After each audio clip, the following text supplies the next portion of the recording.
imagine being a kid, right? And you have access to the greatest music in human history, all in your palm of your hand. You can go on YouTube and you could just say, okay, type in, the Beatles. You can look up Motley Crue, Led Zeppelin, Nirvana, or wherever you want to, James Brown. You're gonna want to like be like those people without having any kind of creativity. People in the '70s, they had very rarely had any access to anything that wasn't local to them at the time. Yeah, nowadays, no one's really forced to take in any other influences other than what they want to listen to. One of my favorites is Rob Zombie, and there's this interview where he was talking about current day music, and he was saying that it's the internet. It's basically the internet and it's streaming. He was saying back Yeah. in the day when he was a kid, he said you had the radio. So, like, sure, you got to hear a Sabbath song once in a while, and that was your main inspiration. But then you had to listen to ABBA. And then you had to listen to, later on fucking Michael Jackson. Like, sure, you got Motley Crue when it played, but then you had to listen to the Jackson 5. Then you had to listen to Madonna.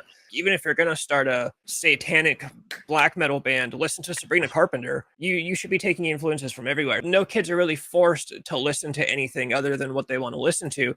Rob Zombie said, whenever he hears a band nowadays, he says, "Oh, let me guess what your 3 biggest influences are. The bands you sound exactly like, because that's all you're ripping off." I love fucking music from Japan. Like, just anything you can get that's gonna, even if you're not gonna play that type of music. That used to work out for me pretty well when I was writing songs. I would listen to like shit from Japan and be like, "Oh, I'll rip this off." It's not as on the nose as like, "Oh, I'm gonna write a rock song. I'll rip off another rock song." No, rip off a pop song and write it as a rock song. Rip off a Frank Sinatra song, but write it as a rock song. Any bands that you love, none of them listen to their contemporaries. Oh, yeah. None of them. It's like, you know who Ozzy Osbourne's favorite band is? The Beatles.